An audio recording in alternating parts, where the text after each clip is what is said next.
Hi കൂട്ടുകാരെ, എല്ലാവരും സുഖമായിരിക്കുന്നു എന്ന് വിശ്വസിക്കുന്നു.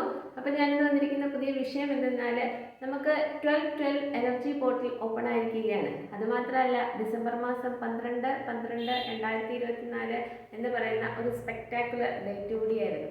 അപ്പോൾ അതിൻ്റെ വിശേഷങ്ങളെക്കുറിച്ചാണ് ഇവിടെ പറയുന്നത്. അപ്പോൾ ഒന്ന് അവെയർ ആയിരിക്കുക.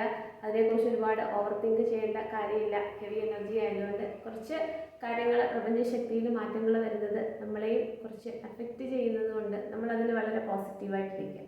അപ്പോൾ വീഡിയോ മുഴുവനായിട്ടൊന്ന് കാണാൻ ശ്രമിക്കുക. ആദ്യമായിട്ടാണ് ഈ വീഡിയോ അല്ലെങ്കിൽ ചാനൽ കാണുന്നതെങ്കിൽ സബ്സ്ക്രൈബ് ചെയ്യുക, കമൻറ്റ് ചെയ്യുക, ഷെയർ ചെയ്യുക. അപ്പോൾ എൻ്റെ സബ്സ്ക്രൈബേഴ്സ് വ്യൂവേഴ്സ് ആയിട്ടുള്ള ഓരോ വ്യക്തികളോടും ഈശ്വരൻ്റെ നാമത്തിൽ എൻ്റെ ഹൃദയത്തിൻ്റെ ഭാഷയിൽ നന്ദി പറയുകയാണ്. നിങ്ങളുടെ ആ ഒരു സപ്പോർട്ടും പ്രോത്സാഹനവും നല്ല സജഷൻസും ഒക്കെ തന്നെ എന്നെ മുന്നോട്ട് നയിക്കുന്നതിന്. അപ്പോൾ വീഡിയോ തുടങ്ങുന്നതിന് മുമ്പ് ഒരു ചെറിയ കാര്യം പറയട്ടെ. അതായത് കഴിഞ്ഞ വീഡിയോ ഞാൻ ട്വിൻ ഫ്ലെയിമിൻ്റെ ഏജ് ഗ്യാപ്പിനെ കുറിച്ച് പറയുകയും കുറേ ആളുകൾ ഒരു സ്പെസിഫിക് ആയിട്ടുള്ളൊരു സംശയം ചോദിക്കുന്നതിൻ്റെ ഒരു മറുപടി ഇവിടെ പറഞ്ഞു പോവുകയാണ്. അതായത് ഫെമിനിൻ എനർജി എന്ന് പറയുന്നത് ഒരു മെയിൽ കാറ്റഗറിയിൽ അല്ലെങ്കിൽ മെയിൽ ഫിസിക്കൽ ബോഡിയുള്ള ഒരു വ്യക്തിയിൽ അങ്ങനെ ഏജ് ഡിഫറൻസ് വരുമോ, അല്ലെങ്കിൽ അവേക്കനിങ് നടക്കുമോ, അല്ലെങ്കിൽ അവർക്ക് ആണോ ഏജ് കൂടി നിൽക്കുന്ന എന്നൊരു സംശയം ഉണ്ടായിരുന്നു. അപ്പോൾ ഇവിടെ സ്പെസിഫിക് ആയിട്ട് പറയുന്നതെന്ന് വെച്ചാൽ ഫെമിനിൻ എനർജി, സോളിൻ്റെ ആ ഒരു എനർജി ലെവലാണ്. അത് ചിലപ്പോൾ മെയിൽ വേർഷനിലുള്ള ഒരു ഫിസിക്കൽ ബോഡിയിലായിരിക്കും ഒരു ഫെമിനിൻ എനർജി ഉള്ളത്. അതായത് നമുക്ക് ഇൻഡ്യൂട്ടി ലെവൽ വളരെ കൂടുക, അല്ലെങ്കിൽ ഒരു നർച്ചറിങ് ആയിട്ടുള്ള ഒരു മദർലി നേച്ചറിൽ എല്ലാവരെയും കാണുക, അത്തരത്തിൽ നമ്മൾ സ്നേഹിക്കുക, ഒരു ഇൻറ്റിമസി ആ ഒരു രീതിയിൽ, അല്ലെങ്കിൽ ഡിസിഷൻ എടുക്കാനായിട്ട് നമ്മൾ മറ്റുള്ളവർക്ക് വേണ്ടിയിട്ട് ഒരു ഹീലർ മോഡലിൽ ഒരു എംപാത്തിനെ പോലെ കാര്യങ്ങൾ പറഞ്ഞും പഠിപ്പിച്ചും ഒക്കെ, ഒരു ടീച്ചറിനെ പോലെ ഒരു അഡ്വൈസറിനെ പോലെയൊക്കെ കാര്യങ്ങൾ പറഞ്ഞു കൊടുത്ത് അവരിൽ ഒരു മാറ്റം വരുത്തിക്കൊണ്ട്, ഒരു മോൾഡിംഗ് ഒക്കെ വരുത്തിക്കൊണ്ട് ഡിസിഷൻ എടുക്കാൻ പ്രേരിപ്പിക്കുക. അങ്ങനെയൊക്കെയുള്ള ഒരു സ്വഭാവ സവിശേഷത ഒരു മെയിൽ കാറ്റഗറിയിൽ ഉള്ള ഒരു പുരുഷൻ ആ ഒരു രീതിയിൽ നിൽക്കുന്ന ഒരു വ്യക്തിയിലുണ്ടെങ്കിൽ അവരുടെ ആ ഒരു എനർജി എന്ന് പറയുന്നത് ഫെമിനിൻ എനർജിയാണ്. അങ്ങനെയുള്ളവരാണെങ്കിൽ ട്വിൻ ഫ്ലെയിം ജേണിയിൽ അവർക്ക് ഏജ് മറ്റേ എതിരെ നിൽക്കുന്ന ആ ഒരു ഫീമെയിൽ കാറ്റഗറിയെക്കാട്ടിയും കുറച്ചുകൂടി കൂടുതലായിരിക്കും. ഇവിടെ സ്പെസിഫൈ ചെയ്യുന്നത് എന്ന് പറഞ്ഞാൽ ആ ഒരു ഫെമിനിൻ എനർജി ആദ്യം അവേക്കൻഡായി, അത് വളരെയധികം ഹീൽഡായി, വളരെ പോസിറ്റീവായി, എത്ര നെഗറ്റീവ് സിറ്റുവേഷൻസ് ഓപ്പർച്യൂണിറ്റീസ് അവരുടെ മുന്നിൽ കൊണ്ടിട്ട് കൊടുത്താലും they are very positive and powerful എന്നൊരു നിലപാടിൽ എത്തുക എന്ന് പറഞ്ഞാൽ അത് യൂണിവേഴ്സൽ ഫോഴ്സുമായിട്ട്, ഡിവൈൻ എനർജിയുമായിട്ട് എപ്പോഴും വളരെ അലൈനായിരിക്കുന്ന ഒരു വ്യക്തിക്ക് മാത്രമേ അത് കഴിയുകയുള്ളൂ. അപ്പോൾ അത്രത്തോളം അവരുടെ ഒരു പാസ്റ്റ് കർമാസ് അല്ലെങ്കിൽ അവരുടെ ആ ഒരു ട്രോമ എല്ലാം വളരെ ഹീലായി, അവർ വളരെ സ്റ്റേബിളായി, വളരെ ഫോക്കസ്ഡായി, വളരെ ബാലൻസ്ഡായി, വളരെ പീസ്ഫുള്ളായി നിൽക്കുന്ന ആ ഒരു സിറ്റുവേഷനിലാണ് ആ ഒരു ട്വിൻ ഫ്ലെയിമിൻ്റെ അതർ ഹാഫിനെ അവർ ഹാൻഡിൽ ചെയ്യാനായിട്ട് തുടങ്ങുക. അപ്പോൾ ആ ഒരു എനർജി എന്ന് പറയുന്ന ഒരു ഫെമിനിൻ എനർജിക്ക് മാത്രമേ അത്രയും ആ ഒരു സഹന ശക്തി അല്ലെങ്കിൽ സഹാനുഭൂതി അല്ലെങ്കിൽ ആ ഒരു ക്ഷമ അത്രയും ഒക്കെ നിലനിർത്തിക്കൊണ്ട് അവർക്ക് ആ ഒരു രീതിയിൽ അതിനെ ഹാൻഡിൽ ചെയ്യാൻ പറ്റത്തുള്ളൂ. അപ്പോൾ ആ ഒരു ഫെമിനിൻ എനർജി എന്ന് പറയുന്നത് ഒരു പുരുഷൻ അല്ലെങ്കിൽ ആ ഒരു ഫിസിക്കൽ ബോഡിയിലോ അല്ലെങ്കിൽ ഒരു സ്ത്രീ കഥാപാത്രമായിട്ടുള്ള ഫിസിക്കൽ ബോഡിയിലോ ഇതിൽ വേണമെങ്കിലും ആകാം. അപ്പോൾ അങ്ങനെയാണ് ആ ഒരു ഏജ് ഗ്യാപ്പിൻ്റെ കാര്യം ഞാനിവിടെ സ്പെസിഫൈ ചെയ്തത്. അപ്പോൾ ഇവിടെ മെയിൽ കാറ്റഗറിയിലുള്ളവർക്ക് സംശയം തോന്നുന്നെങ്കിൽ ഇത് അതിനുള്ള ഒരു സംശയം മാറി കിട്ടും എന്ന് ഞാൻ പ്രതീക്ഷിക്കുന്നു. അപ്പോൾ അതുകൊണ്ടാണ് ട്വിൻ ഫ്ലെയിം ജേണിയിലെ മെജോറിറ്റി 100 പേരെ എടുത്താൽ അതിലൊരു 85-90 പേരിലും സ്ത്രീ കഥാപാത്രമായിട്ട് അവർ കാണുന്ന വ്യക്തിക്കാണ് എപ്പോഴും ഏജ് 1-2 വയസ്സ് അല്ലെങ്കിൽ അതിലും കൂടുതലായിട്ട് അവർക്ക് കാണാൻ സാധിക്കുക. അത് നമ്മുടെ സൊസൈറ്റിയൽ നോംസുമായിട്ട് വളരെ എതിരായതുകൊണ്ട് ആദ്യമേ ഇതിൽ നിന്ന് ഓടിപ്പോകാനായിട്ടുള്ളൊരു വല്ലാത്തൊരു ട്രിഗറിങ് ആണ് അവിടെ ആ ഒരു മെയിൽ കാറ്റഗറിക്ക് തോന്നുക. അപ്പോൾ ഇനി നമുക്ക് ഇന്നത്തെ ടോപ്പിക്കിലേക്ക് വരാം. 12-12 എനർജി പോർട്ടൽ. അപ്പോൾ ഏഞ്ചൽ നമ്പർ 12-12 എന്ന് പറയുന്നത് അവിടെ നമ്മൾ സ്പെസിഫൈ ചെയ്ത് നമ്മൾ നടന്നു പോകുമ്പോൾ ഒരു വണ്ടിയുടെ നമ്പർ പ്ലേറ്റ്, കിട്ടുന്ന ഒരു ടിക്കറ്റ്, അല്ലെങ്കിൽ ബുക്കിലൊരു നമ്പർ, അല്ലെങ്കിൽ കമ്പ്യൂട്ടറിലൊക്കെ നമ്മൾ കാര്യങ്ങൾ ചെയ്യുമ്പോൾ അതിൽ വരിക, ക്ലോക്കിൽ വരിക, എങ്ങനെയായാലും 12-12 എന്ന് പറയുന്ന ഏഞ്ചൽ നമ്പർ നമ്മൾ കാണുമ്പോൾ അവിടെ പ്രപഞ്ചശക്തി നമ്മളിലേക്ക് പറഞ്ഞു തരുന്നൊരു കാര്യം എന്ന് വെച്ച് കഴിഞ്ഞാൽ നിങ്ങൾ ആഗ്രഹിച്ച ആഗ്രഹം it is coming to your reality വളരെ ഫാസ്റ്റായിട്ട്. അപ്പോൾ അതിന് വേണ്ടിയിട്ട് എന്ത് ചെയ്യണം? നമ്മൾ വളരെ ഫോക്കസ്ഡ് ആയിട്ട് നിൽക്കുക. അപ്പോൾ അവിടെ യൂണിവേഴ്സിൻ്റെ ഭാഗത്തു നിന്ന് ഒരുപാട് പരീക്ഷണങ്ങളുണ്ടാവും. നിങ്ങളിതിൽ ആഗ്രഹിച്ചു, ആ ആഗ്രഹങ്ങൾ നടത്തിത്തരാൻ വേണ്ടിയിട്ട് നിങ്ങൾ ഒരു പാർട്ട് അല്ലെങ്കിൽ ഒരു എഫേർട്ട് ഇട്ടു, അതിൻ്റെ ബാക്കി ഒരു ഹയർ തലത്തിൽ നിന്ന് ബാക്കി എഫേർട്ട് ഇട്ടുകൊണ്ടിരിക്കുന്നു. അപ്പോൾ ഇതിനകത്ത് നിങ്ങൾക്ക് എന്തെങ്കിലും നെഗറ്റീവായിട്ടുള്ളൊരു സിറ്റുവേഷൻസ്, ഓപ്പർച്യൂണിറ്റീസ് നിങ്ങളുടെ മുന്നിൽ ഇട്ട് തന്നു കഴിഞ്ഞാൽ ഇതെനിക്ക് ശരിയാവത്തില്ല എന്ന് പറഞ്ഞത് കളഞ്ഞിട്ട് നിങ്ങൾ പോകുമോ? അല്ലെങ്കിൽ ഈ ഒരു മാനിഫെസ്റ്റേഷൻ വേണ്ടാന്ന് കരുതി നിങ്ങൾ വളരെയധികം എനർജി ഡ്രെയിൻ ചെയ്ത് സങ്കടപ്പെട്ട് നെഗറ്റിവിറ്റിയിലേക്ക് പോകുമോ? അല്ലെങ്കിൽ ഒരു സൊസൈറ്റി അല്ലെങ്കിൽ ലോ വൈബ്രേഷൻ എനർജിയിലേക്ക് നിങ്ങൾ താഴ്ന്നു പോകുമോ എന്നൊക്കെ അറിയാൻ വേണ്ടിയിട്ട് പ്രപഞ്ചശക്തിയുടെ ഭാഗത്തുനിന്ന് നിങ്ങൾക്ക് ഒരുപാട് ട്രിഗറിങ് ഉണ്ടാവും. അപ്പോൾ അവിടെ എന്താ ചെയ്യേണ്ടത്? നമ്മൾ വളരെ ഫോക്കസ്ഡ് ആയിട്ട് ലിവിങ് ഇൻ ദ പ്രസന്റ് മൊമെന്റിൽ നിന്നുകൊണ്ട് വിചാരിക്കുക, ഞാൻ ആഗ്രഹിച്ചത് അതിൻ്റെ ആഗ്രഹം എന്തായാലും, റിലേഷൻഷിപ്പിലാണെങ്കിലും അല്ലെങ്കിൽ ഒരു ബിസിനസ് ആ ഒരു രീതിയിലാണെങ്കിലും. അപ്പോൾ നമുക്ക് ആ ഒരു തമ്മിലൊരു റിലേഷൻ കിട്ടാത്ത രീതിയിൽ നമുക്ക് ആ ഒരു കാര്യം തമ്മിൽ ലിങ്ക് ചെയ്യാൻ പറ്റത്തില്ല. ഇപ്പോൾ ഒരു ബിസിനസ് ഫോം നമ്മൾ കറക്റ്റായിട്ട് ഒരു കാര്യങ്ങളൊക്കെ ചെയ്തു പോകുന്നു, അല്ലെങ്കിൽ നമുക്കിപ്പം പ്രസന്റ് ഒരു പ്രൈവറ്റ് ഫേമിൽ ഒരു ജോലിയുണ്ട്. അപ്പോൾ അവിടെ നിന്നുകൊണ്ട് വേറെ നമുക്ക് അത്രയും അങ്ങോട്ട് അക്സെപ്റ്റ് ചെയ്യാൻ പറ്റില്ല, പക്ഷെ അത് എൻ്റെ ഡീപ്പ് ഡൗൺ ആയിട്ട് എൻ്റെ സോൾ ലെവലിലുള്ള ഒരു ആഗ്രഹമാണ്. അത് നമ്മളുടെ മുന്നിലേക്ക് ഇങ്ങനെ കറങ്ങി തിരിഞ്ഞ് അതിൻ്റെ ഓപ്പർച്യൂണിറ്റീസ് ഒക്കെ വരിക. അപ്പോൾ വരുമ്പോൾ ഇതുമായിട്ട് അഡ്ജസ്റ്റ് ചെയ്യാൻ ബുദ്ധിമുട്ടാണ്. അല്ലെങ്കിൽ പല കാര്യങ്ങളുണ്ട് പുറത്തത് പ്രസൻറ്റ് ചെയ്യുമ്പോൾ മറ്റാളുകൾ ഇങ്ങനെ മുഖത്ത് കൈവയ്ക്കുന്ന രീതിയിൽ ഒക്കെ തോന്നുന്ന പല ഓപ്പർച്യൂണിറ്റീസും അല്ലെങ്കിൽ അതിനൊരു നെഗറ്റിവിറ്റിയൊക്കെ തോന്നും. അപ്പോൾ ആ ഒരു രീതിയിൽ നിൽക്കുന്നതുകൊണ്ട് എങ്ങനെയാണ് ഇത് ശരിയാവുക, എങ്ങനെയാണ് ഇത് തമ്മിൽ കണക്ട് ചെയ്യുക എന്നുള്ളൊരു 100 ചോദ്യങ്ങൾ നമ്മളുടെ മുന്നിൽ വന്ന് വീഴുന്ന ഒരു ഓപ്പർച്യൂണിറ്റി ആയിരിക്കും നിങ്ങളുടെ ആഗ്രഹം. അതേതായാലും മണി ആ ഒരു അബണ്ടൻസിൻ്റെ കാര്യത്തിലോ അല്ലെങ്കിൽ കരിയർ വൈസ് സെലക്ട് ചെയ്യുന്ന കാര്യത്തിലോ അല്ലെങ്കിൽ ഒരു ബിസിനസ് ഫേമിൽ നിന്ന് വേറെ വളരെ ഡിഫറെൻ്റ് ആയിട്ടുള്ളൊരു ബിസിനസ് കൂടി സ്റ്റാർട്ട് ചെയ്യുന്ന രീതിയിലോ അല്ലെങ്കിൽ റിലേഷൻഷിപ്പിൽ നമ്മളിപ്പം വളരെ കാർമികമായിട്ട് ഒരു ഹെൽത്തി അൺഹെൽത്തി ആ ഒരു രീതിയിൽ നമ്മൾ ആ ഒരു ദാമ്പത്യ ബന്ധം ഒക്കെ കൊണ്ടുപോവുക, അല്ലെങ്കിൽ നമ്മളുടെ ഒരു ലവ് റിലേഷൻഷിപ്പിലൊക്കെ കൊണ്ടുപോകുന്ന സമയത്ത് ഒരു ടവർ മൊമെന്റ് പോലെ വേറൊരാൾ വരിക, നമുക്ക് കാര്യങ്ങൾ പറഞ്ഞു തരിക. അപ്പം നമ്മുടെ ജീവിതത്തിൻ്റെ വേറൊരു കാര്യത്തിലേക്ക് നമ്മളെ തന്നെ ഒന്ന് നോക്കിക്കാണുക, ഹെവി റിയലൈസേഷൻ നമ്മളുടെ ജീവിതത്തിൽ വരുത്തുക, അല്ലെങ്കിൽ വരാൻ വേണ്ടിയിട്ട് നമ്മൾ അറിയുക. അങ്ങനെയൊക്കെ ആകുമ്പോഴത്തേക്ക് അവരെ നമ്മളുടെ ജീവിതത്തിലേക്ക് ചിലപ്പോൾ കണക്ട് ചെയ്യാനായിട്ട് നോക്കുമ്പോഴത്തേക്ക് ഇവിടെ ഇത്രയും പ്രശ്നങ്ങൾ നിൽക്കുമ്പോൾ കണക്ഷൻ ചിലപ്പോൾ നടക്കില്ല എന്നൊക്കെ നമുക്ക് തോന്നുന്ന രീതിയിലൊക്കെ ഒന്നും തമ്മിൽ മാച്ച് ചെയ്യാത്ത രീതിയിലേക്കൊക്കെ നിങ്ങളുടെ ആഗ്രഹം വരുമ്പോൾ അവിടെ യൂണിവേഴ്സൽ ഫോഴ്സ് പറയുന്നത് വളരെ ഫോക്കസ്ഡ് ആയിട്ട് നിൽക്കുക. അത് നിങ്ങളുടെ ആഗ്രഹമാണ്. അതുമാത്രമല്ല, ഈ ആഗ്രഹം എന്ന് പറയുന്നത് നിങ്ങളുടെ സോളിൻ്റെ ഡെസ്റ്റിനിയിലേക്കാണ് നിങ്ങളെ കണക്ട് ചെയ്യുന്നത്. അപ്പോൾ എങ്ങനെയായാലും നിങ്ങൾക്ക് ഇതിൽ നിന്ന് ഓടിപ്പോകാൻ പറ്റില്ല. അപ്പോൾ അതുകൊണ്ട് എത്ര ട്രിഗറിങ് ആയിട്ടുള്ള സിറ്റുവേഷൻസ് വന്നാലും അതിന് നിങ്ങൾ ഉറച്ചു നിൽക്കുക. ആൻഡ് ആ ഒരു യൂണിവേഴ്സിൻ്റെ ഭാഗത്തുനിന്ന് ഇത് നിങ്ങളുടെ ജീവിതത്തിലേക്ക് കുക്ക് ചെയ്തുകൊണ്ട് അല്ലെങ്കിൽ പാചകം ചെയ്ത് നിങ്ങളുടെ ജീവിതത്തിലേക്ക് ആഗ്രഹം തരാനായിട്ട് വരികയാണ്, ഫാസ്റ്റായിട്ട് വരികയാണെന്നുള്ളതാണ് ഏഞ്ചൽ നമ്പർ 1212 അവിടെ കാണിക്കുന്നത്. ചിലപ്പോൾ ഒരു പുസ്തകം എഴുതുന്നതായിരിക്കും, നിങ്ങളുടെ ക്രിയേറ്റീവ് ഐഡിയാസ് പുറത്തു കൊണ്ടുവരുന്നതായിരിക്കും, whatever it may be. അപ്പോൾ അതാണ് ഏഞ്ചൽ നമ്പർ 1212 എന്ന് പറയുന്ന ആ നമ്പർ കൊണ്ട് ഉദ്ദേശിക്കുന്നത്. അതായത് വളരെ മൈൻഡ്ഫുള്ളായിട്ട് വളരെ ഫോക്കസ്ഡ് ആയിട്ട് നിൽക്കുക, വളരെ ഗ്രേറ്റ്ഫുള്ളായിട്ട് ഇരിക്കുക, വളരെ പീസ്ഫുള്ളായിട്ട് ഇരിക്കുക എന്നുള്ളത്. ഇനി ഇവിടെ 1212 എനർജി പോർട്ടൽ ഓപ്പൺ ആക്കുമ്പോൾ ഒരു 4-5 കാര്യങ്ങൾ നിങ്ങളൊന്ന് മനസ്സിലാക്കുക, അല്ലെങ്കിൽ ഒന്ന് അവെയറായിരിക്കുക. ഒന്നാമത്തെ കാര്യം എന്ന് വെച്ച് കഴിഞ്ഞാൽ നിങ്ങളിൽ ഒരുപാട് ട്രാൻസ്ഫോർമേഷൻ വരിക. അത് ഈ പറയുന്ന രീതിയിൽ ഏതെങ്കിലും പ്രഭാഷണം ഒക്കെ കേൾക്കുക, വലിയ വലിയ ആളുകളുടെ സംസാരങ്ങൾ കേൾക്കുക, അല്ലെങ്കിൽ നമ്മളൊരു ഫ്രണ്ട് സർക്കിളിലുള്ള ആരെങ്കിലും നമ്മളുടെ കൂടെ തന്നെ നിൽക്കുന്ന ആരെങ്കിലും ജീവിതത്തിനെ കുറിച്ച് വേറൊരു തലത്തിലേക്കൊക്കെ നിന്നുകൊണ്ട് കാര്യങ്ങൾ പറഞ്ഞു തരിക. അപ്പോൾ നമ്മളുടെ മുന്നിൽ ഒരു ഓപ്പർച്യൂണിറ്റി വരുമ്പോൾ ഈ ആളുകൾ ഈ പറഞ്ഞ വ്യക്തി പറഞ്ഞ കാര്യവുമായിട്ട് ഇതൊന്ന് കണക്ട് ചെയ്യുക.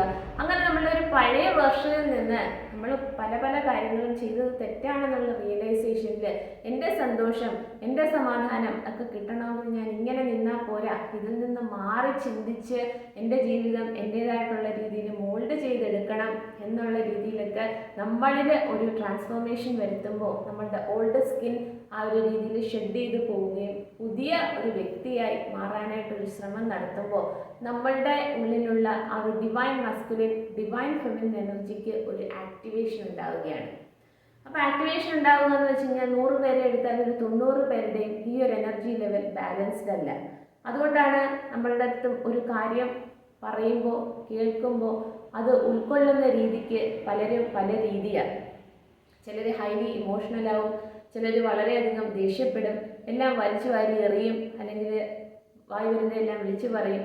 ചില ആളുകളാണെങ്കിൽ ഇതെല്ലാം സപ്രസ് ചെയ്ത് ഉള്ളിൽ വെച്ചിട്ട് ആരോടും ഒന്നും മിണ്ടാതെ ഒന്നും പ്രതികരിക്കാതെ വേറൊരു രീതിയിൽ ഒരു ഡിപ്രസീവ് ലെവലിലേക്ക് താഴേക്ക് പോകും. ചില ആളുകൾ ഈ ഒരു രീതിയിൽ നിന്ന് മാറിക്കൊണ്ട് നമ്മൾ പലതരത്തിലുള്ള അഡിക്ഷൻസ് ഇതിനെയെല്ലാം അങ്ങ് മറന്നു പോകാൻ വേണ്ടിയിട്ട് മോശപ്പെട്ട തെറ്റായിട്ടുള്ള സ്വഭാവ സവിശേഷതയിലേക്കൊക്കെ പോകും. എന്നാൽ ഇതിൽ നിന്നൊരു 10 പേര് മാത്രമാണ് ഈ ഒരു എനർജി ബാലൻസ് ചെയ്ത് ഇതൊന്നും എന്നെ ബാധിക്കുന്ന വിഷയമല്ല, അങ്ങനെ പല ഓപ്പർച്യൂണിറ്റീസും വരും, പക്ഷേ എൻ്റെ എനർജി എന്ന് പറയുന്നത് വളരെ സ്റ്റേബിളാണ്, വളരെ പീസ്ഫുള്ളാണ്, വളരെ കാമാണ് എന്നൊക്കെയുള്ള രീതിയിൽ നിൽക്കുക എന്ന് പറയുന്നത് ഈ 100 പേരിൽ ഒരു 10 പേരെ കാണുള്ളൂ. അപ്പോൾ ഇവിടെ 12 എനർജി പോർട്ടൽ ഓപ്പൺ ആകുമ്പോൾ ഈ ഒരു ഡിവൈൻ മസ്കുലിൻ ഡിവൈൻ ഫെമിനിൻ എനർജിയുടെ ഒരു ആക്ടിവേഷനാണ് നടക്കുന്നത്. അങ്ങനെ ഒരു ആക്ടിവേഷൻ നടക്കുന്ന സമയത്ത് എന്ത് കാര്യങ്ങൾ നമ്മളുടെ മുന്നിൽ വന്നാലും അത് നമ്മളുടെ ആഗ്രഹത്തിലേക്ക് കണക്ട് ചെയ്യുന്ന ഒരു കാര്യമായതുകൊണ്ട് അത് നമ്മുടെ സോൾ ലെവലിലുള്ള നമ്മളുടെ ഒരു ഡെസ്റ്റിനിയിലേക്ക് നമ്മളെ കൊണ്ടുപോകുന്ന ചിലപ്പോൾ നമ്മളുടെ ലൈഫ് പർപ്പസ് ആയിരിക്കാം, അല്ലെങ്കിൽ ഒരു സോൾ മിഷൻ ആയിരിക്കാം, അല്ലെങ്കിൽ ഒരു സോൾ കോൺട്രാക്റ്റ് ആയിരിക്കാം, whatever it may be, അതിലേക്ക് നമ്മളെ കണക്ട് ചെയ്യുന്നതുകൊണ്ട് പലതരത്തിലുള്ള ട്രിഗറിങ് ആയിട്ടുള്ള ഇഷ്യൂസ് നമ്മളുടെ മുന്നിൽ വന്ന് വരുമ്പോൾ നമ്മളുടെ ഈഗോയെ നമ്മൾ താഴ്ത്തി വെക്കുക. ഈഗോ എന്ന് പറയുന്നത് ഞാൻ എപ്പോഴും പറഞ്ഞിട്ടുണ്ട്, നമ്മുടെ മനസ്സെന്ന് പറയുന്ന തലം ഒരു മനുഷ്യനെ ഒരിക്കലും ഉയരാൻ സമ്മതിക്കാത്ത, വളരാൻ സമ്മതിക്കാത്ത, വിജയത്തിലേക്ക് എത്തിച്ചേരാൻ സമ്മതിക്കാതെ പിടിച്ച് താഴേക്ക് വലിക്കുന്ന ഒരു തലമാണ്, ഒരു ചിന്താതലമാണ്. അപ്പോൾ അതിൽ നിന്ന് മാറിക്കൊണ്ട് നമ്മളുടെ സോൾ ലെവലിലേക്ക് നമ്മളെ തന്നെ ഒന്ന് റേസ് ചെയ്തുകൊണ്ട് ഈ ഓപ്പർച്യൂണിറ്റീസ് വളരെ ചിരിച്ചുകൊണ്ട് നേരിടുക, നമ്മൾ അക്സെപ്റ്റ് ചെയ്യുക, അക്നോളജ് ചെയ്യുക, എന്നിട്ട് പ്രപഞ്ചശക്തിയോട് നമ്മൾ വളരെ ഗ്രേറ്റ്ഫുൾ ആയിട്ടിരിക്കുക. അപ്പോൾ നമ്മളുടെ മുന്നിൽ എന്ത് ഓപ്പർച്യൂണിറ്റി വന്നാലും നമ്മൾ വളരെ കൂളായി അതിനെ വളരെ ഗ്രൗണ്ടഡായി ബാലൻസ്ഡായി നമ്മൾ നിൽക്കാൻ സാധിക്കും. നമ്മളിലുള്ള ഇൻ യാങ് എനർജിയുടെ ഒരു ആക്ടിവേഷനാണ് ഈ ഒരു പോർട്ടൽ ഓപ്പൺ ആക്കുമ്പോൾ നമുക്ക് കിട്ടുന്നത്. അപ്പോൾ അതിന് ചെയ്യേണ്ട കാര്യം എന്ന് വെച്ചാൽ നമ്മൾ കുറച്ച് നേരം മെഡിറ്റേഷൻ ചെയ്യുക, ബ്രീത്തിങ് എക്സസൈസ് ചെയ്യുക. നമ്മുടെ മുന്നിൽ ഓപ്പർച്യൂണിറ്റീസ് വരുമ്പോൾ 2-3 പ്രാവശ്യം ഒന്ന് ബ്രീത്തിങ് എക്സസൈസ് ചെയ്ത് കുറച്ച് നേച്ചറുമായിട്ട് കണക്ട് ചെയ്ത് പുറത്തൊന്ന് പോയി നിന്ന് ആ ഒരു കാര്യത്തിൽ നിന്ന് നമ്മളെ തന്നെ ഒന്ന് ഫോക്കസ് മാറ്റി വേറെ നമുക്ക് ഇഷ്ടപ്പെട്ട ഒരു കാര്യത്തിലേക്ക് കണക്ട് ചെയ്തുകൊണ്ട് നമ്മൾ വളരെ പോസിറ്റീവായിട്ടിരിക്കാൻ ശ്രമിക്കുക. അങ്ങനെ നിങ്ങളുടെ ഡ്രീം, നിങ്ങളുടെ മാനിഫെസ്റ്റേഷൻ നമ്മളിലേക്ക് ഫാസ്റ്റായിട്ട് വരാൻ ആ ഒരു പ്രപഞ്ചശക്തിയെ നിങ്ങൾ അനുവദിക്കുക. നമ്മൾ നെഗറ്റിവിറ്റി കോരിയിട്ടാൽ അത് തന്നെ തിരിച്ച് അട്രാക്ട് ചെയ്ത് കിട്ടും. നമ്മൾ എത്ര പോസിറ്റീവായി നിൽക്കുന്നോ പ്രപഞ്ചശക്തിയുടെ ഭാഗത്തുനിന്നും കൂടി ഹെൽപ്പ് കിട്ടിക്കൊണ്ട് ആ ഒരു ആഗ്രഹത്തിലേക്ക് നമുക്ക് നടന്നെടുക്കാനായിട്ട് സാധിക്കും. അപ്പോൾ ഏത് വേണമെന്ന് നിങ്ങൾ തീരുമാനിക്കുക. പിന്നെ രണ്ടാമത്തെ ഒരു കാര്യം എന്ന് വെച്ചാൽ സ്റ്റാർ സീഡ് ആക്ടിവേഷൻ എന്ന് പറയുന്ന ഒരു കാര്യമാണ് ഇവിടെ എനർജി പോർട്ടൽ ഓപ്പൺ ആകുമ്പോൾ നടക്കുന്നത്. അപ്പോൾ സ്റ്റാർ സീഡ് ആക്ടിവേഷൻ എന്ന് പറഞ്ഞാൽ നമുക്കറിയാം, നമ്മൾ ഈ ഒരു ഭൂമിയിൽ ജനിക്കുന്ന സമയത്ത് അല്ലെങ്കിൽ ജനിച്ച ഈ ഒരു ലൈഫ് ടൈമിൽ നമുക്കൊരു പേരിട്ട് തന്ന ഇന്ന വ്യക്തി എന്ന് പറയുമ്പോൾ നമ്മൾക്ക് പൂർവ്വജന്മത്തിൽ ഒരുപാട് ജന്മങ്ങൾ എടുത്തിട്ടുണ്ടാവും. ചിലപ്പോൾ ഓൾഡ് സോൾസ് ആയിരിക്കും, പക്ഷേ നമുക്കറിയില്ല. അത് നമ്മളുടെ സോളിന് ഡീപ്പ് ഡൗൺ ആയിട്ടുള്ള നോളജ് മാത്രമേ ഉള്ളൂ. പക്ഷേ നമ്മൾ ഈ ഒരു ജന്മത്തിലൂടെ ജനിക്കുമ്പോൾ ഇവിടുത്തെ സൊസൈറ്റി നമ്മളെ വളർത്തിയ ഒരു രീതി, നമ്മളെ മുന്നേ നടന്നു പോയവർ നമ്മളിലേക്ക് പറഞ്ഞു പഠിപ്പിച്ചു തന്ന നമ്മളുടെ ആ ഒരു സ്വഭാവ സവിശേഷത, ആ ഒരു രീതിയിലേക്കൊക്കെ നിലകൊള്ളുമ്പോൾ നമുക്ക് പഴയ കാര്യങ്ങൾ പലതും അറിയില്ല.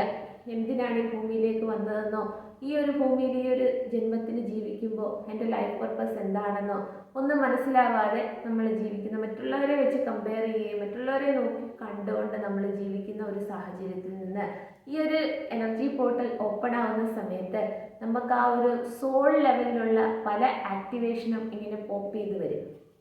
അപ്പോൾ നമ്മളുടെ ക്രിയേറ്റീവ് ഐഡിയാസ് വളരെയധികം കൂടും. അത് കുക്കിങ്ങിലാണെങ്കിലും പുസ്തകം എഴുതുന്നതാണെങ്കിലും അല്ലെങ്കിൽ നമ്മൾ അറിവ് സമ്പാദിക്കുകയും മറ്റുള്ളവരെ പറഞ്ഞ് ഒരു എംപാത്ത് അല്ലെങ്കിൽ ഒരു ഹീലർ പോലെയൊക്കെ നിന്നുകൊണ്ട് മറ്റുള്ളവരെ നേരായ രീതിയിൽ നടത്താനായിട്ടുള്ള നമ്മളുടെ ഒരു കഴിവ്, ആ ഒരു രീതിയിലേക്കൊക്കെ നമ്മളുടെ ആ ഒരു വൈബ്രേഷൻ ഒക്കെ ഉയർന്നുകൊണ്ട് അതിലേക്ക് നമ്മൾ കണക്ട് ചെയ്യുന്നൊരു രീതി. അപ്പോൾ നമ്മൾ ചിലപ്പോൾ നോർമലി നമ്മളുടെ ജീവിതം കൊണ്ടുപോവുകയും പെട്ടെന്ന് നമുക്ക് ഉള്ളിലൊരു ആഗ്രഹം തോന്നിയിട്ട് പരസ്പര ബന്ധമില്ലാത്ത വേറെ എന്തെങ്കിലും ഒരു കാര്യം ചെയ്യുക, അല്ലെങ്കിൽ ചെയ്യാനായിട്ട് നമ്മൾ ഓരോ സ്റ്റെപ്പിംഗ് സ്റ്റോൺ പോലെ ഓരോ കാര്യങ്ങൾ ചെയ്യാനായിട്ട് തുടങ്ങുക. അപ്പോൾ കണ്ടു നിൽക്കുന്ന ആളുകൾ ഇതെന്താവുമെന്ന് അറിയില്ല, നമുക്കും എന്താവുമെന്ന് അറിയില്ല. പക്ഷേ ഓരോ ചുവടുകൾ അങ്ങോട്ട് വെച്ച് കഴിയുമ്പോൾ എനിക്കിതിനെക്കുറിച്ച് നേരത്തെ അറിവുകളുണ്ട്, ഞാൻ പോലും അറിയാതെ എങ്ങനെയൊക്കെയോ ഞാനിതൊന്ന് ചെയ്യുകയാണ്. അപ്പോൾ ചെയ്ത് കഴിയുമ്പോൾ എൻ്റെ റിസൾട്ട് കിട്ടുമ്പോൾ കൂടെ ഉള്ളവർ എങ്ങനെ ഇതൊക്കെ അറിയാമെന്ന്, പക്ഷേ ചെയ്യുന്ന കണ്ടിട്ട് എത്രയോ എക്സ്പീരിയൻസ് ഉള്ളതുപോലെ തോന്നുന്നല്ലോ എന്നൊക്കെയുള്ള രീതിയിൽ നമ്മളുടെ ഉള്ളിലൊരു ഫയർ ആ ഒരു രീതിയിൽ നമുക്ക് പുറത്തു വരികയും ആ ഒരു ക്രിയേറ്റിവിറ്റിയിലേക്കൊക്കെ നമ്മളെ കണക്ട് ചെയ്യുന്ന രീതിയിൽ ഒരു സ്റ്റാർ സീഡ് ആക്ടിവേഷൻ ഈ ഒരു എനർജി പോർട്ടൽ കൊണ്ട് ഓപ്പൺ ആവുന്നുണ്ട്. അപ്പോൾ നമ്മൾ ഇതൊക്കെ എനിക്ക് തോന്നുന്നതാ, അല്ലെങ്കിൽ ഇതൊന്നും വേണ്ട, അതൊന്നും ശരിയാവില്ല എന്നുള്ള രീതിയിൽ നെഗറ്റിവിറ്റിയിലേക്ക് പോകാതെ എന്താണ് തോന്നൽ വരുന്നത് എന്ന് തോന്നുന്നത് ചുമ്മാതെ അങ്ങനെ തോന്നില്ല. അപ്പോൾ അതിലേക്ക് നമ്മളെ ഒന്ന് കണക്ട് ചെയ്തുകൊണ്ട് നമ്മളുടെ സോൾ ലെവലിൽ ഉള്ള ആ ഒരു രീതിയിലായിട്ടുള്ള നമ്മളുടെ ക്രിയേറ്റീവ് ഐഡിയാസ് നമ്മളുടെ പാഷനിലേക്കൊക്കെ കണക്ട് ചെയ്ത് നിങ്ങളൊന്ന് മുന്നോട്ട് സഞ്ചരിക്കാനായിട്ടൊക്കെ ശ്രമിക്കുക. അത് ചിലപ്പോൾ നിങ്ങളുടെ ജീവിതത്തിൻ്റെ ഒരു വഴിത്തിരിവായിട്ട് മാറാനായിട്ടത് സഹായിക്കും. പിന്നെ ഈ ഒരു എനർജി പോർട്ടൽ ഓപ്പൺ ആക്കുമ്പോൾ ഞാൻ നേരത്തെ പറഞ്ഞു DF-ൻ്റെ ആ ഒരു എനർജി ആക്ടിവേഷൻ ബാലൻസിലേക്ക് വരുന്ന ഒരു സാഹചര്യമായതുകൊണ്ട് ഇവിടെ ട്വിൻ ഫ്ലെയിം എനർജി അല്ലെങ്കിൽ അത്തരത്തിലുള്ളൊരു റിലേഷൻഷിപ്പിൽ ഒരു യൂണിയനിലേക്ക്, അത് സോൾ മർജിങ്, ആ ഒരു സ്പിരിച്വൽ മാരേജ് അതൊക്കെ എപ്പോഴേ കഴിഞ്ഞിട്ടുണ്ടാവുന്ന ആളുകളാണെങ്കിൽ അവർക്ക് ഫിസിക്കലി ഒരു യൂണിയനിലേക്ക് വരാനുള്ള ഒരു എനർജി പോർട്ടലാണ് ഇത് തുറന്നു തരുന്നത്. എന്ന് പറഞ്ഞാൽ അവിടെ നിങ്ങൾ എത്രത്തോളം നിങ്ങൾക്ക് വേണ്ടി വർക്കൗട്ട് ചെയ്തോ അതിൻ്റെ റിസൾട്ട് നിങ്ങൾക്ക് കിട്ടുന്ന സമയമാണ്. അപ്പം പോസിറ്റീവായിട്ട് നിൽക്കുക. അതായത് ട്വിൻ ഫ്ലെയിം എന്ന് പറയുന്ന ഒരു കൺസെപ്റ്റ് ഉണ്ട്, ആ പറയുന്ന ജീവിതത്തിൽ കണ്ടുപിടിച്ചൊരു വ്യക്തി ഉണ്ട്, ഓക്കെ, ഞാനത് സമ്മതിക്കുന്നു. എന്നാലും അതിൻ്റെയൊക്കെ അപ്പുറത്ത് പ്രപഞ്ചശക്തിയാണ് എനിക്കെല്ലാം, അല്ലെങ്കിൽ ഈശ്വരീയ ചൈതന്യമാണ് എനിക്കെല്ലാം. ആ ഒരു ശക്തി എന്നെ ഈ ഒരു രീതിയിലൊക്കെ നിർത്തിക്കൊണ്ട് എനിക്ക് ഈ ഭൂമിയിൽ ഈ ഒരു ലൈഫ് ടൈമിൽ എന്തൊക്കെയോ മിഷനുണ്ട്, അതിലേക്ക് എന്നെ യൂണിവേഴ്സൽ ഫോഴ്സ് കണക്ട് ചെയ്യുന്നു എന്നുള്ള രീതിയിൽ ഈ ട്വിൻ ഫ്ലെയിം എന്ന് പറയുന്ന ഒരു പ്രണയബന്ധമല്ല, അതിൻ്റെ അപ്പുറത്തേക്ക് യൂണിവേഴ്സൽ ഫോഴ്സ് നമ്മളെ അതിലേറെ പ്രണയിക്കുന്നു, അല്ലെങ്കിൽ സ്നേഹിക്കുന്നു, കെയർ ചെയ്യുന്നു, ഗൈഡ് ചെയ്യുന്നു എന്നൊക്കെയുള്ള രീതിയിൽ അതിലേക്ക് നമ്മളെ പൂർണ്ണമായിട്ടും സറണ്ടർ ചെയ്ത് അത്രയും പോസിറ്റീവായിട്ട് നിൽക്കുന്ന ഒരു വ്യക്തിയാണെങ്കിൽ അവരുടെ കൂടെ വരുന്ന ആ ഒരു കൗണ്ടർ പാർട്ടും അത്തരത്തിൽ വളരെ ഹീലായിക്കൊണ്ട് ആ ഒരു യൂണിവേഴ്സിൻ്റെ സഹായത്തോടു കൂടി ആ ഒരു ബ്ലെസ്സിങ്സോടൊക്കെ കൂടി ആ ഒരു ട്വിൻ ഫ്ലെയിമിന് ഫിസിക്കൽ യൂണിയൻ പ്രാപ്തമാക്കാനുള്ള ഒരു എനർജി പോർട്ടലാണ്.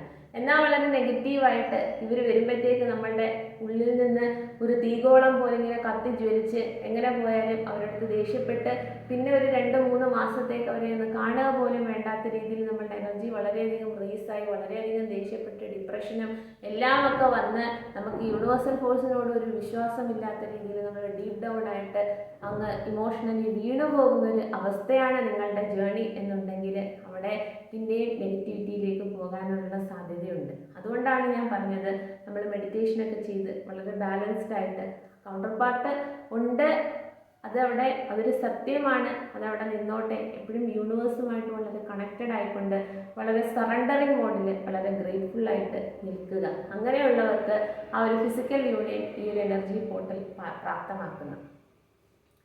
പിന്നെ നമുക്ക് ഉള്ള ഒരു കാര്യം എന്ന് വെച്ച് കഴിഞ്ഞാൽ നമ്മളുടെ ആ ഒരു സോൾ ലെവലിൽ ഒക്കെ ഒരു ബ്രൈറ്റ്നെസ് കിട്ടുന്ന ഒരു സമയമാണ്. അതായത് നമ്മൾ സാധാരണ മനുഷ്യരെ പോലെ ഒരു ഫിസിക്കൽ ബോഡിയിൽ സഞ്ചരിക്കുമ്പോൾ ഞാൻ പറഞ്ഞിട്ടുണ്ട്, ഫിസിക്കൽ ബോഡി, പിന്നെ മൈൻഡ്, പിന്നെ സ്പിരിറ്റ്, ഈ 3 ഘടകങ്ങളാൽ നിർമ്മിതമാണ് ഓരോ വ്യക്തി എന്ന് പറയുന്നത്. അപ്പോൾ ഒരു വ്യക്തി മറ്റൊരു വ്യക്തിയിൽ നിന്ന് വ്യത്യസ്തമാണ്, എവരിബഡി ഈസ് യുണീക്ക്.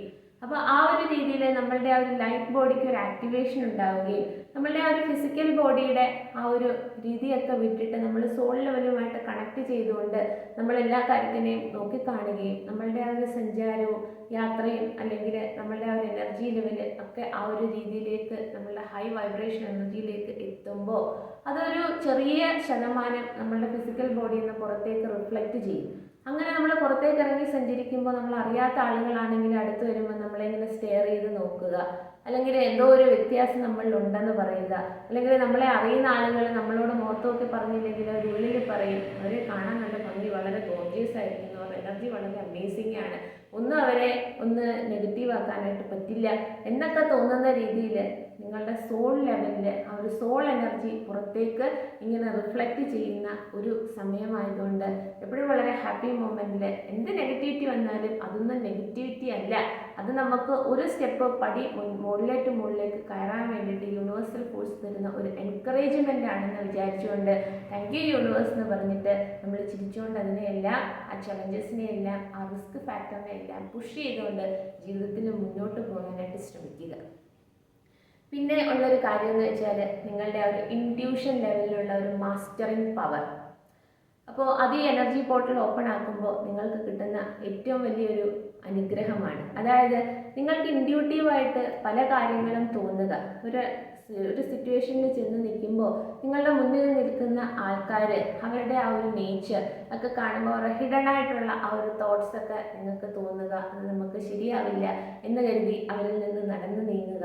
അല്ലെങ്കിൽ എന്തെങ്കിലും കാര്യങ്ങൾ വരുമ്പോൾ വളരെ ലോജിക്കലായിട്ട് ഇമോഷണലി അല്ല കൂടെ നിൽക്കുന്ന വ്യക്തി ആരാണ്, അല്ലെങ്കിൽ ഞാൻ ഹാൻഡിൽ ചെയ്യുന്ന വ്യക്തിയും ഞാനും തമ്മിലുള്ള ബന്ധം എന്താണ് എന്നുള്ള രീതിയിൽ നമ്മൾ ഇമോഷണലി അതിനെ നോക്കിക്കാണാതെ വളരെ ലോജിക്കായിട്ട് ഓരോ കാര്യത്തിനെ അപ്രോച്ച് ചെയ്ത് നല്ല ഡിസിഷൻ എടുത്ത് മുന്നോട്ട് പോകാനായിട്ട് ഒക്കെയുള്ള നിങ്ങളുടെ ഇൻഡ്യൂട്ടീവ് പവർ അല്ലെങ്കിൽ ഇൻഡ്യൂഷൻ എന്ന് പറയുന്ന വളരെ ഷാർപ്പാവുന്ന ഒരു ഇതാണ് ഈ ഒരു എനർജി പോർട്ടൽ നിങ്ങൾക്ക് ഓപ്പൺ ആക്കി തരുന്നത്. അപ്പോൾ എന്താണോ നിങ്ങൾക്ക് തോന്നുന്നത് അതിലേക്ക് നമ്മൾ ഫോക്കസ് ചെയ്ത് ഡിസിഷൻ എടുക്കുക. ഒരു റിലേഷൻഷിപ്പിൽ ഇങ്ങനെ പോകുമ്പോൾ അവിടെ നമുക്ക് പലതരത്തിലുള്ള ട്രിഗറിങ് കിട്ടുമ്പോൾ അതിൽ നിന്ന് നമുക്ക് മാറണം, അത് ശരിയാവില്ല, അത് നമുക്ക് നല്ലതിന് വേണ്ടിയിട്ടല്ല എന്നൊക്കെ നമ്മുടെ ഉള്ളിൽ തോന്നുന്നെങ്കിൽ അതിൽ നിന്ന് മാറുക. കാരണം ഒന്നും നമ്മൾ ചേസ് ചെയ്ത് നേടിയെടുക്കുകയല്ല, എല്ലാത്തിനെയും വിട്ട് കളഞ്ഞുകൊണ്ട് നമ്മുടെ ജീവിതത്തിന് അടുത്തത് എന്താണെന്ന് കരുതി നമ്മളങ്ങ് പോകുമ്പോഴാണ് പ്രപഞ്ചശക്തി നമ്മൾക്ക് ആക്റ്റായിട്ട് വേണ്ടുന്ന കാര്യം നമ്മളുടെ ജീവിതത്തിലേക്ക് തരുന്നത്. സോ എല്ലാത്തിനെയും വിട്ട് കളഞ്ഞുകൊണ്ട് നമ്മൾ വളരെ ഫോക്കസ്ഡായി നിന്നുകൊണ്ട് നമ്മൾ ജീവിതത്തിനെ നോക്കിക്കണ്ടുകൊണ്ട് യൂണിവേഴ്സൽ ഫോഴ്സിനോട് വളരെ ഗ്രേറ്റ്ഫുൾ ആയിക്കൊണ്ട് ജീവിക്കാനായിട്ടുള്ള ആ ഒരു ഹാർട്ട് സ്പേസ് വളരെ ഓപ്പൺ ആക്കിക്കൊണ്ട് റിസീവിങ് മോഡിൽ നിന്നുകൊണ്ട് ജീവിക്കാൻ ശ്രമിക്കുക. അപ്പോൾ ആ ഒരു രീതിയിൽ ഇവിടെ നമുക്ക് ഒരു ഹൈ ട്രാൻസ്ഫോർമേഷൻ നമ്മളിൽ വരുത്താനായിട്ട് പ്രപഞ്ചശക്തി നമ്മൾക്ക് എല്ലാ പ്രഷറും തരുന്നു. അപ്പോൾ അതൊന്ന് മനസ്സിലാക്കുക. പിന്നെ രണ്ടാമത്തെ കാര്യം എന്ന് വെച്ച് കഴിഞ്ഞാൽ ആ ചേഞ്ച് വരുത്തിക്കൊണ്ട് നിങ്ങൾ ആ ഒരു യൂണിവേഴ്സൽ ഫോഴ്സുമായിട്ട് അത്രയും അലൈനായി നിന്നുകൊണ്ട് ആ ഒരു യൂണിവേഴ്സൽ ഫോഴ്സിൻ്റെ ബ്ലെസ്സിങ്സോട് കൂടി ഗൈഡൻസോട് കൂടി ജീവിതത്തിനെ ഒന്ന് നോക്കിക്കണ്ടുകൊണ്ട് ജീവിക്കാൻ ശ്രമിക്കുക. അപ്പോൾ നിങ്ങൾക്ക് മനസ്സിലാവും ലൈഫ് ഈസ് സോ അമേസിങ് എന്നുള്ള രീതി. അപ്പോൾ ഈ അറിവ് മറ്റുള്ളവർക്ക് കൂടി ഒന്ന് പറഞ്ഞു കൊടുക്കുക, പകർന്നു കൊടുക്കുക. 12 എനർജി പോർട്ടൽ ഓപ്പൺ ആകുമ്പോൾ അതിൻ്റെ എല്ലാ ഓപ്പർച്യൂണിറ്റീസും നിങ്ങളുടെ നല്ല വളർച്ചയ്ക്ക് വേണ്ടിയിട്ട് ഉണ്ടാവട്ടെ എന്ന് പ്രാർത്ഥിക്കുന്നു. അപ്പോൾ എൻ്റെ ചാനലൊന്ന് സബ്സ്ക്രൈബ് ചെയ്യുക, കമൻറ്റ് ചെയ്യുക. എല്ലാവർക്കും ഒരിക്കൽ കൂടി നന്ദി.